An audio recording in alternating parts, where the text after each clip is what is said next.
سب سے پہلا گھر جو لوگوں کی عبادت کرنے کے لیے مقرر کیا گیا تھا وہی ہے جو مکے میں ہے، بابرکت اور جہان والوں کے لیے موجب ہدایت۔ اس میں کھلی ہوئی نشانیاں ہیں، جن میں سے ایک ابراہیم کے کھڑے ہونے کی جگہ ہے۔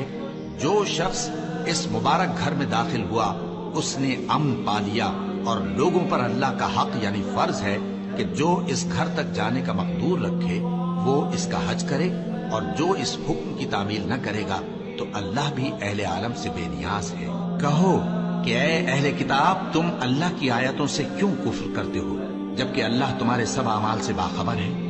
کہو کہ اے اہل کتاب، تم مومنوں کو اللہ کے رستے سے کیوں روکتے ہو، اور باوجود کہ تم اس سے واقف ہو اس میں کجی نکالتے ہو، اور اللہ تمہارے کرتوتوں سے بے خبر نہیں؟ مومنو، اگر تم اہل کتاب کے کسی فریق کا کہا مان لو گے تو وہ تمہیں ایمان لانے کے بعد کافر بنا دیں گے، اور تم کیوں کر کفر کرو گے جبکہ تم کو اللہ کی آیتیں پڑھ پڑھ کر سنائی جاتی ہیں اور تم میں اس کے پیغمبر موجود ہیں؟